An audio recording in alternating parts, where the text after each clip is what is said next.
Are you ready to celebrate? Just ahead of the big 4th of July holiday, we track our Metro's most explosive and impactful stories. A murder on the plaza sparks renewed debate over crime and the role of police. The Truman Library finally reopens after a 2-year shutdown.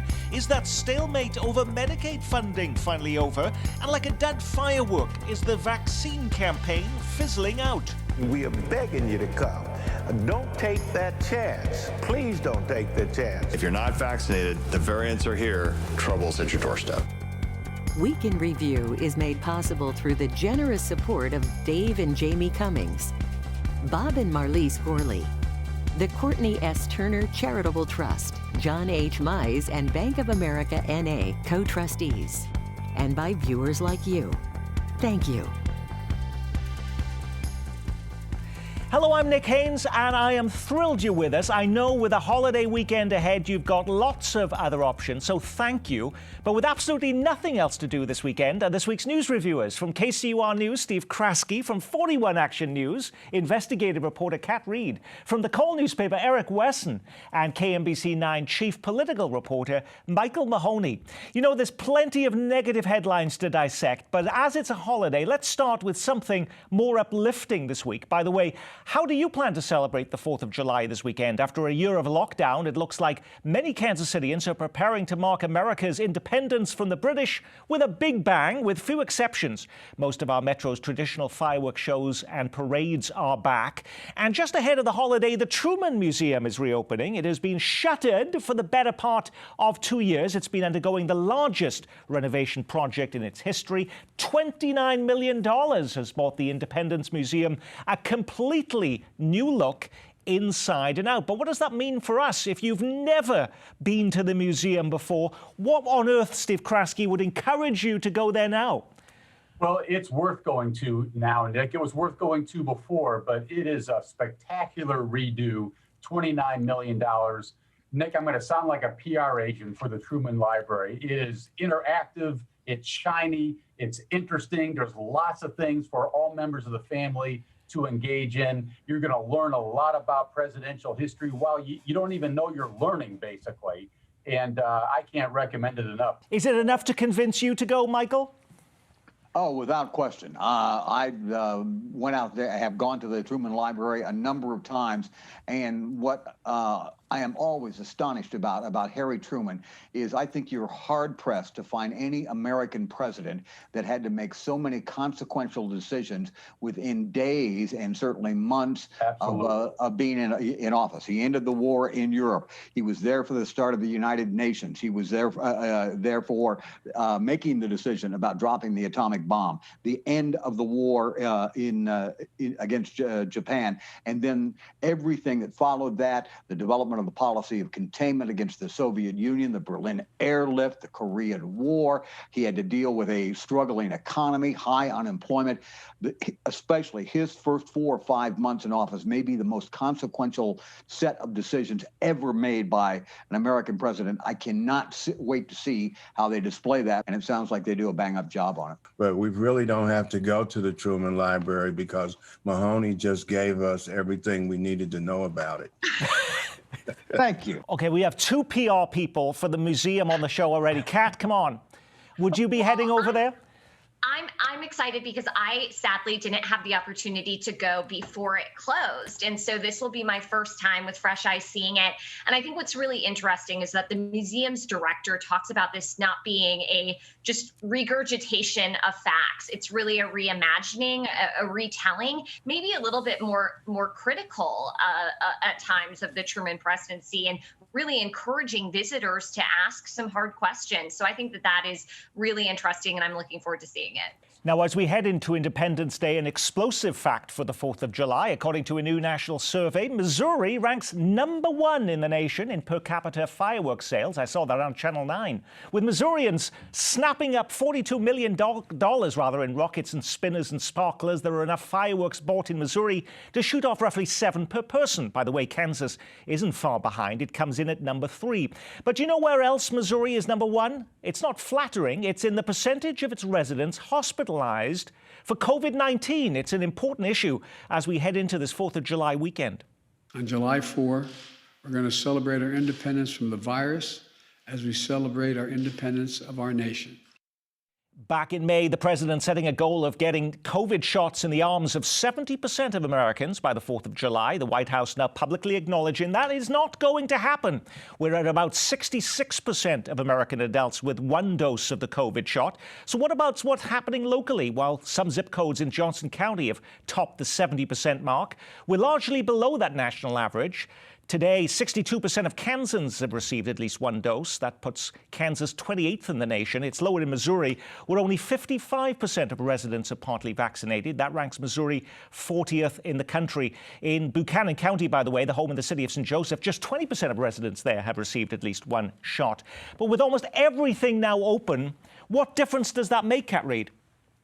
Well, the problem is the spread of the Delta variant, which is this incredibly contagious, dangerous COVID variant. And people who are not vaccinated are at much greater risk for that. And they're also passing that more quickly. So we're seeing numbers rise. For instance, in the Springfield area, Cox Health System, they're having to divert patients to other hospitals because they don't have enough staff currently. So it's putting the strain on our health system yet again. So what do we actually do about this? This week, the Royals began its big vaccination push, giving 2 free game tickets to Kansas Cityans who visited local Price Chopper stores to get the shot. Last week, Wyandotte County began dangling a new round of incentives in front of its residents, daily drawings for season passes at Worlds of Fun and $500 gift cards. But is there any evidence these kinds of incentives are making a difference, Eric Wesson?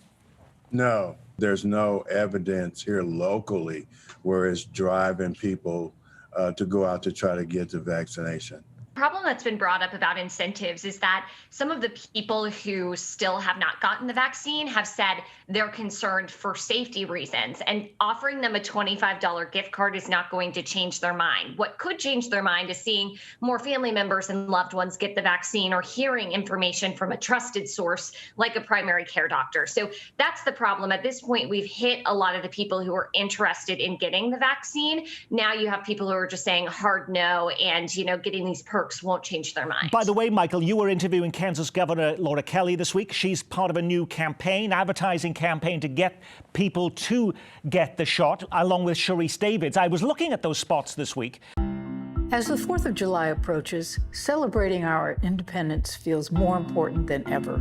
But as we gather, please remember, COVID isn't over yet. A new, more contagious strain of COVID is rapidly spreading in neighboring states. The best way to stay healthy is to get vaccinated today.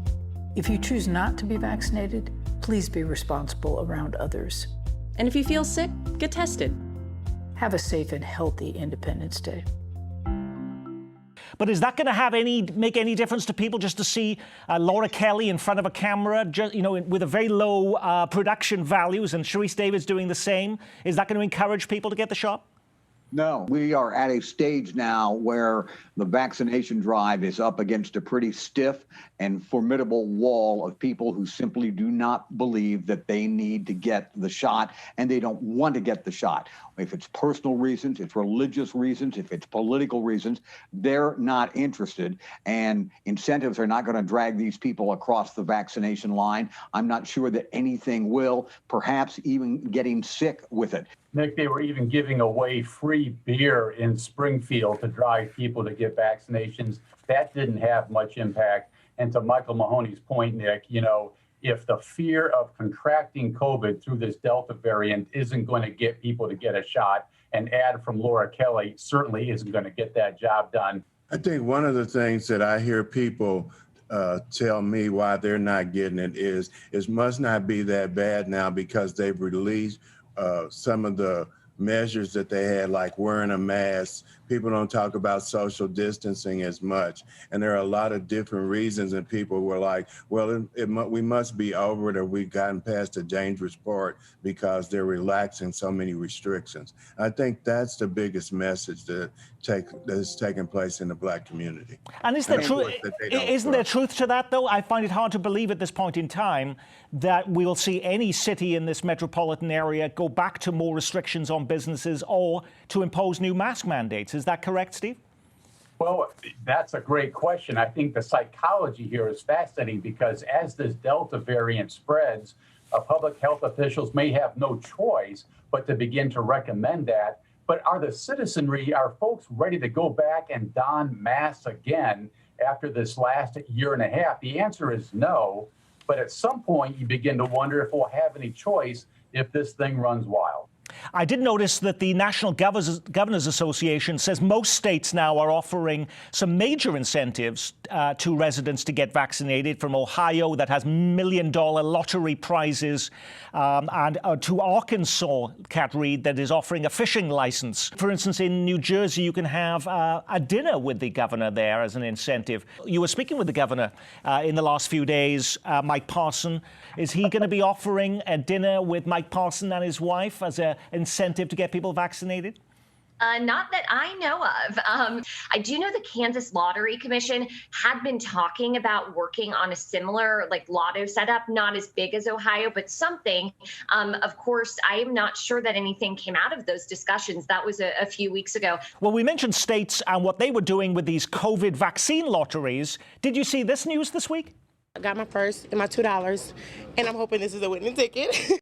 Missouri Governor Mike Parson signing into law this week a measure that for the first time will keep confidential the names of anyone who wins the lottery in Kansas. Kansas already does that. It could be a big deal to you. It is for Week in Review watcher Scott, who emailed me to say, I go over to Kansas twice a week to buy my Powerball and Mega Million tickets. Is Missouri, Eric Weston, about to get a huge windfall in new lottery money as thousands of people abandon Kansas to get their tickets in Missouri now? I think when the Powerball, gets to be about 500, 600, 700 million, then I see a lot of people lining up. If you go to convenience stores, people don't buy them based upon whether or not they're going to be disclosed on who won it. I think it's the amount of the pot of money. When that pot of money gets big enough, people don't care. They're going out buying those tickets. You don't know Missouri residents who go over to Kansas to buy those tickets so that they can be confidential and anonymous, Steve?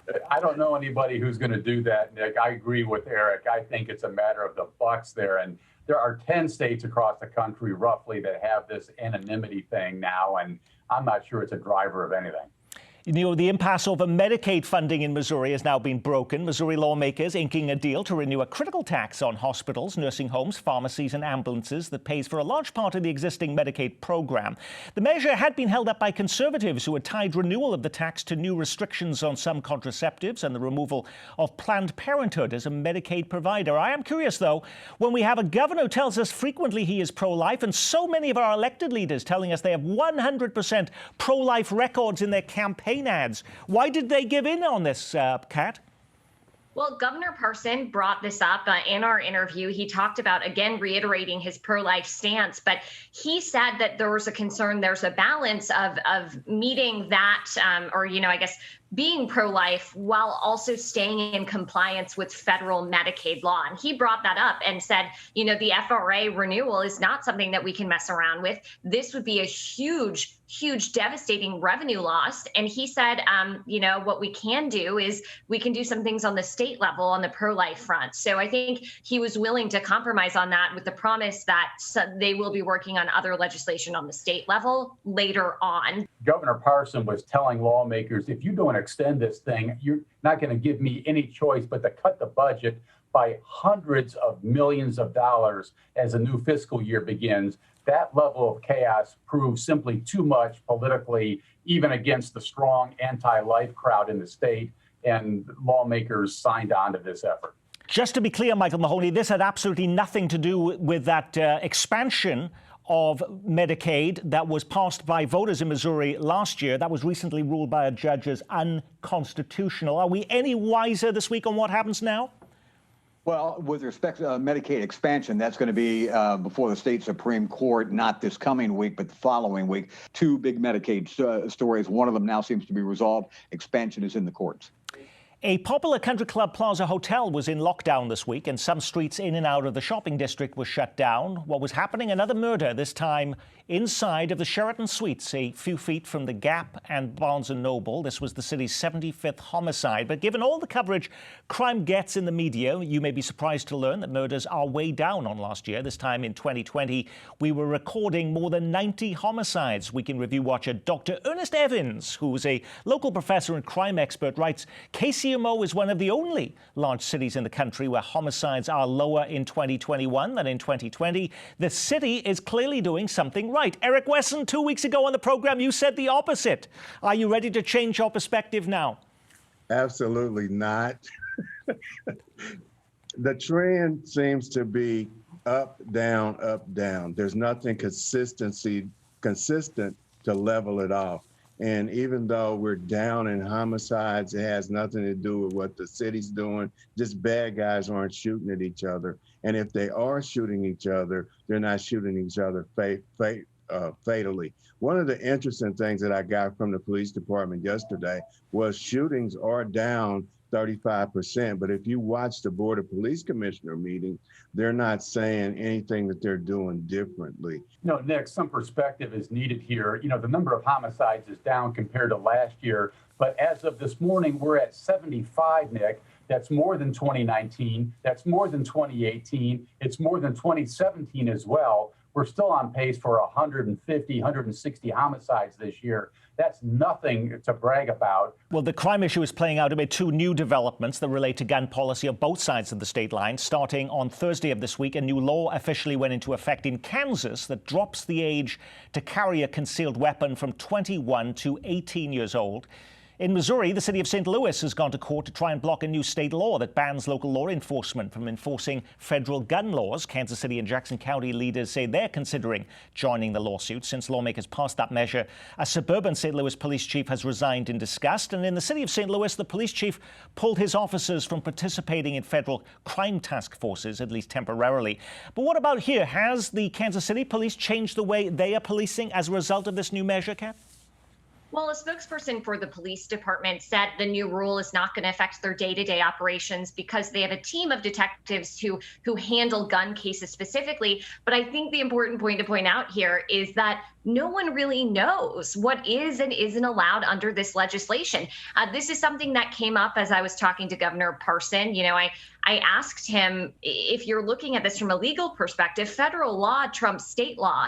And he said, this is a statement that we're making as the state of Missouri to protect the Second Amendment, and the Constitution trumps all. One of the things that Kat said that was really important there was that the U.S. Constitution and its supremacy clauses will trump Missouri law. So what this means in blunt terms is this Second Amendment Protection Act in Missouri is nothing more than window dressing and a statement to sort of bolster the folks that believe that the Second Amendment is under some sort of threat in Missouri. It's not going to be upheld when it's challenged in the courts. It's going to have very little practical effect. It's a political demonstration. Steve.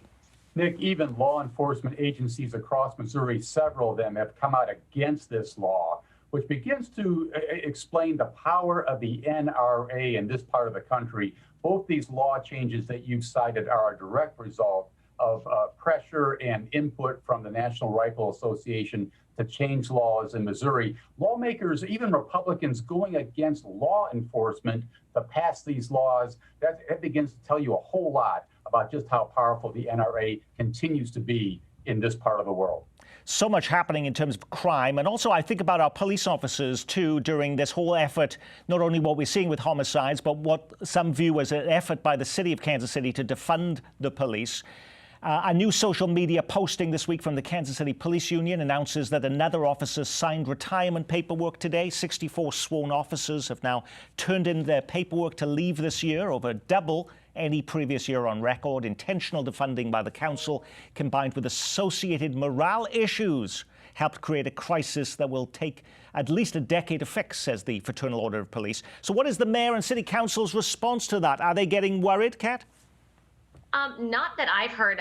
I do think that they would counter that by saying, again, what they've said time and time again, that it's not a defunding, that the police department still has the same amount of money available, just moved into a different pot. I've talked to quite a few police officers because I responded to something on Brad Lemon's Facebook page. And he's the head of the Fraternal Order of Police, the union. Head of the union.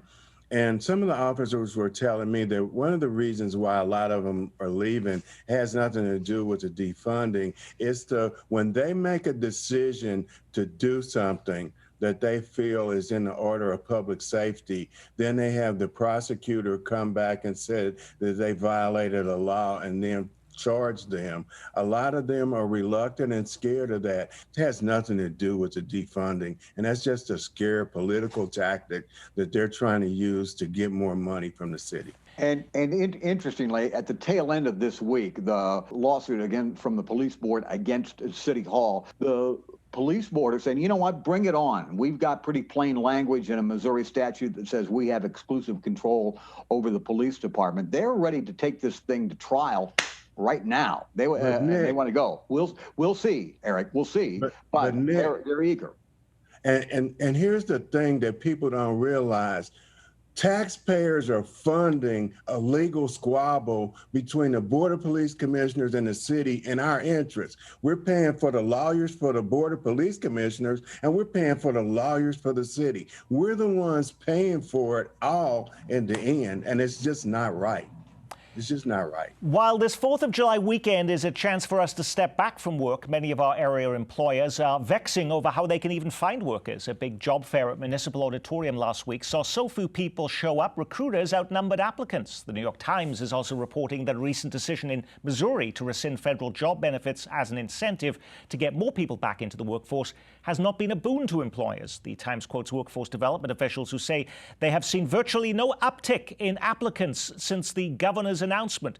So is that why Nebraska Furniture Mart, Steve Kraske, recently announced they're hiking their minimum wage to $18 an hour, and the Shawnee Mission School District is now saying we're going to be giving $600 retention bonuses to teachers, so please, please, please stay on? Well, absolutely, Nick. There's a whole school of scholarship out there now that begins to suggest that the pandemic has changed this country and has changed Americans' attitudes towards the jobs they do. They're not willing to put up with some of the stuff they put up with in the past. Some of them want to stay home, look after the kids. They like the lifestyle they've adopted since the pandemic began. And that's put a whole new crush on employers who, as you point out, have to do all kinds of things now to get workers to come to work and do the jobs that have been done for a long time. North KC chief writing on Twitter, Cat Reed, says, has a very different theory, by the way. He argues COVID has changed working forever. People get used to working at home, not working, and adjusting their lives accordingly. Many won't go back to the old normal. Is that really part of the problem? Yeah, I think people had a lot of time to think over the past year of what they want to do with their lives and how they want to work, maybe working remotely. But also, you know, I think when we talk about raising pay or offering incentives to bring people back to the workforce, you have to keep in mind that even having a slightly higher pay, that doesn't necessarily mean you can find childcare. That doesn't necessarily mean you can afford childcare. That is a huge thing. We have seen so many women leave the workforce because of that. So I think that it's a complex situation with a lot of different factors influencing these decisions. I was at a fast food restaurant yesterday, and I was going through the drive-thru, and they had a sign up, and it said, "You work today, you get paid tomorrow." So their incentive was, you know, you come to work, you work today, you get paid tomorrow. So every other day, you're going to get a paycheck if you come in to work. So those type of incentives to get people to work. And he said he probably got like 14, he's getting like 14 applications a day from people wanting to work under that guise. We're in a position here that I don't think many of us have seen much of in our entire careers or our lives, where workers are pretty much in the driver's seat in many respects on this. And it'll be interesting to see where this plays out. Workers, especially the lower paid workers who don't want to work for minimum wage and are expecting a livable wage of some sort, are calling some shots. You know, one interesting trend story that caught my eye this week was the 64-year-old retiree from Lawrence who just signed up to become a lifeguard. We have the view that these are the kinds of summer jobs filled by teenagers. But Steve, is this giving us all of a chance to reinvent ourselves regardless of our age? I think absolutely, Nick. It's a new playing field out there. As Mike just pointed out, workers are in charge here and have new authority, new freedom, I guess, to pursue what they want to pursue.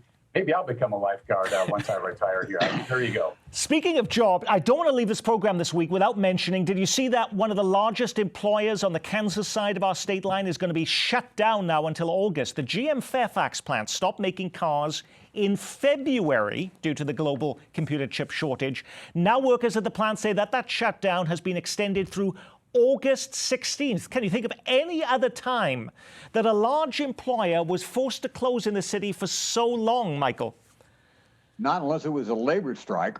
It's very, very interesting that this is underway. The plan was to have both Fairfax and GM reopen and fire up all their lines this coming week after July the 5th. Now, obviously, that's not going to happen. The computer chip shortage is largely responsible for that. And this, another example of the changing dynamics in the workplace and in our economics, is now rippling through the auto industry in many, many different ways. And obviously it has huge implications, just as it did for my daughter this week, Kat Reed, who went to the Moley Toyota dealership wanting to get a RAV4, and they had no cars. Amazing. Yeah, it's unbelievable.